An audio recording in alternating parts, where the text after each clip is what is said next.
Okay, ready? Chronicles of Narnia.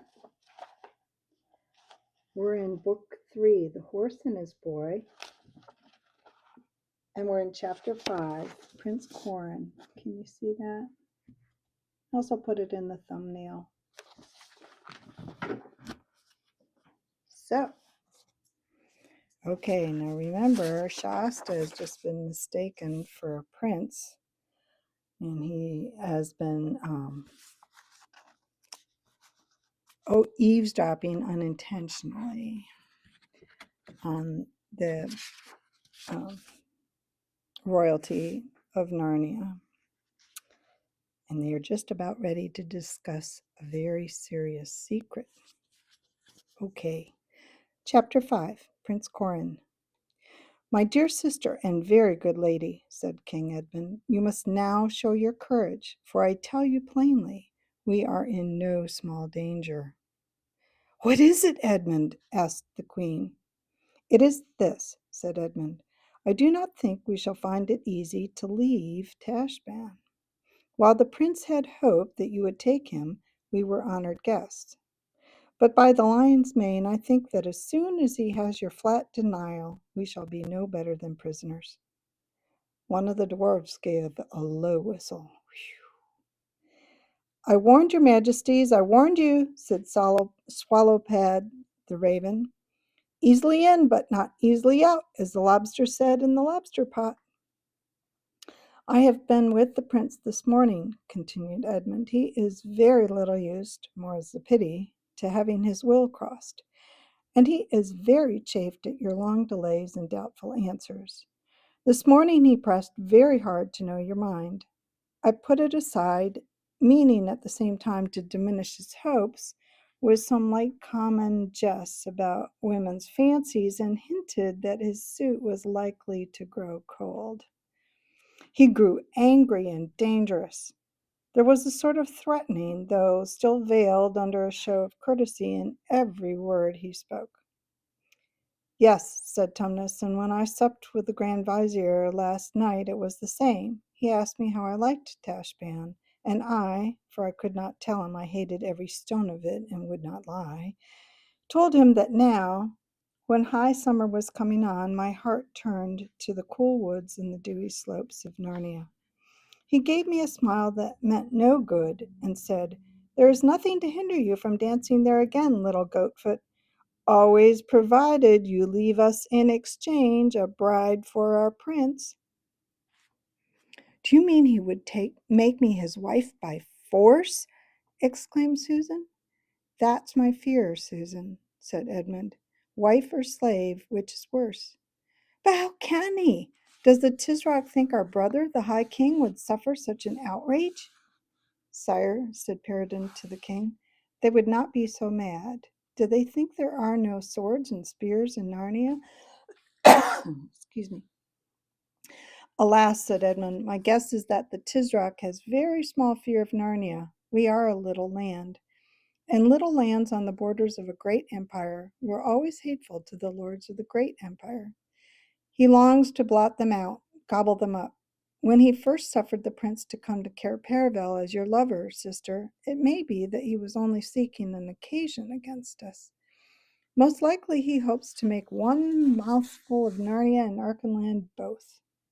Let him try, said the second dwarf. At sea we are as big as he is, and if he assaults us by land, he has the deserts to cross.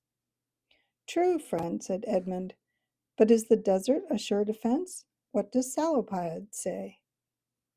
I know the desert very well, said the raven, for I have flown above it far and wide in my younger days. You may be sure that Shasta pricked up his ears at this point. Remember, he has to cross the desert. And this is certain, that if the Tisroc goes by the great oasis, he can never lead an army across it into Archenland, for though they reach the oasis by the end of their first day's march, yet the springs there would be too little for the thirst of all those soldiers and their beasts. But there is another way. Shasta listened more attentively still. He that would find that way, said the raven, must start from the tombs of the ancient kings and ride northwest, so that the double peak of the Mount Pyre is always straight ahead of him. And so, in a day's riding, or a little more, he shall come to the head of a stony valley, which is so narrow that a man might be within a furlong of it 1,000 times and never know it was there. And looking down this valley, he will see neither grass nor water nor anything else good. But if he rides on down it, he will come to a river and can ride by that river or by that water all the way to Archenland. And do the Calormans know of this western way? Asked the queen. Friends, friends, said Edmund, what is the use of all this discourse? We are not asking whether Narnia or Calormen would win if the war arose between them. We are asking how to save the honor of the queen and our own lives out of this devilish city. For though my brother, Peter the High King, defeated the Tisroc 12 times over, yet long before that day our throats would be cut, and the queen's grace would be the wife, or more likely the slave, of this prince. We have our weapons, king, said the first dwarf, and this is reasonably defensible house. As to that, said the king, I do not doubt that every one of us would sell our lives dearly at the gate, and they would not come at the queen, but over our dead bodies. Yet we should merely be rats fighting in a trap when all is said. Very true, croaked the raven. These last stands in a house make good stories, but nothing ever came of them. After their first repulses, the enemy always sets the house on fire. Oh, I am the cause of all this, said Susan, bursting into tears. Oh, if only I had never left Cair Paravel. Our last happy day was before those ambassadors came from Calormen. The moles were planting an orchard for us, and oh, and she buried her face in her hands and sobbed. Courage, Sue, courage, said Edmund. Remember, but what is the matter with you, Master Tumnus? For the fawn was holding both his horns with his hands as if he were trying to keep his head on by them, and writhing to and fro as if he had a pain on his inside. Don't speak to me, don't speak to me, said Tumnus. I'm thinking so that I can hardly breathe. Wait, do wait. There was a moment's puzzled silence, and then the fawn looked up, drew a long breath, mopped his forehead, and said, The only difficulty is how to get down to our ship, with some stores, too, without being seen and stopped. Yes, said the dwarf dryly, just as the beggar's only difficulty about riding is that he has no horse. Wait, said Mr. Tumnus impatiently. All we need is some pretext for going down to our ship today and taking stuff on board. Yes, said King Edmund doubtfully. Well then, said the fawn, how would it be if your majesties bade the prince to a great banquet to be held on board our own galleon, the Splendor Hyaline, tomorrow night? And let the message be worded as graciously as the queen can contrive without pledging her honor, so as to give the prince a hope that she is weakening. That's very good counsel, sire, croaked the raven. And then, continued Tumnus excitedly, everyone will expect us to be going down to the ship all day, making preparations for our guests. And let some of us go to the bazaars and spend every minute we have at the fruiterers and the sweetmeat sellers and the wine merchants, just as if we were really going to give a feast. And let us order magicians and jugglers and dancing girls and flute players all to be on board tomorrow night. I see, said King Edmund, rubbing his hands. And then, said Tumnus, we'll all be on board tonight. And as soon as it's quite dark, up our sails and out oars, said the king. And so to sea, cried Tumnus, leaping up and beginning to dance. And our nose northward, said the first dwarf. Running for home, hurrah for Narnia and the north, said the other. And the prince waking up the next morning and finding his birds flown, said Peregrine, clapping his hands. Oh, Master Tumnus, dear Master Tumnus, said the queen, catching his hands and swinging with him as he danced. You have saved us all. The prince will chase us, said another lord, whose name Shasta had not heard. That's the least of my fears, said Edmund. I have seen all the shipping in the river, and there's no tall ship of war or swift galley there. I wish he may chase us, for the Splendor Hyaline could sink anything he has to send after her, if we are overtaken at all. Sire, said the raven, You shall hear no better plot than the fawn's, though we sat in council for 7 days. And now, as the birds say, nests before eggs, which is as much to say, let us all take our food and then at once be about our business. Everyone arose at this, and the doors were opened, and the lords and the creatures stood aside for the king and queen to go out first. Shasta wondered what he ought to do, but Mr. Tumnus said, Lie there, your highness, and I will bring you a little feast to yourself in a few moments. There is no need for you to move until we are all ready to embark. Shasta lay his head down on the pillows, and soon he was alone in the room. This is perfectly dreadful, thought Shasta. It never came into his head to tell these Narnians the whole truth and ask for their help. Having been brought up by a hard, close-fisted man like Arshish, he had a fixed habit of never telling grown-ups anything if he could help it. He thought they would always spoil or stop whatever you were trying to do. And he thought that even if the Narnian king might be friendly to the two horses because they were talking beasts of Narnia, he would hate Erebus because she was Kellerman and either sell her for a slave or send her back to her father. As for himself, I simply daren't tell him I'm not Prince Corin now, thought Shasta. I've heard all their plans. If they knew I wasn't one of themselves, they'd never let me out of this house alive. They'd be afraid I'd betray them to Tisroc. They'd kill me. And if the real Corin shows up, it'll all come out, and they will. He had, you see, no idea of how noble and free-born people behave. What am I to do? What am I to do? He kept saying to himself. What? Hello? Here comes that little goaty creature again. The fawn trotted in, half dancing, with a tray in his hands, which was nearly as large as himself. He sat on an inlaid table beside Shasta's sofa and sat himself on the carpeted floor with his goaty legs crossed. Now, Princeling, he said, make a good dinner. It will be your last meal in Tashbaan. It was a fine meal after the Kellerman fashion. I don't know whether you would have liked it or not, but Shasta did.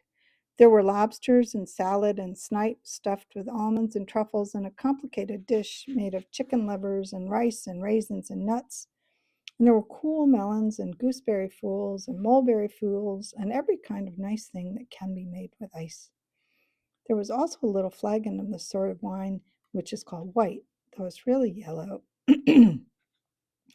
While Shasta was eating, the good little fawn, who thought he was still dazed with sunstroke, kept talking to him about the fine times he would have when they all got home, about his good old father, King Loon of Archenland, and the little castle where he lived on the southern slopes of the pass. And don't forget, said Mr. Tumnus, that you are promised your first suit of armor and your first horse on your next birthday. And then your highness will begin to learn how to tilt and joust.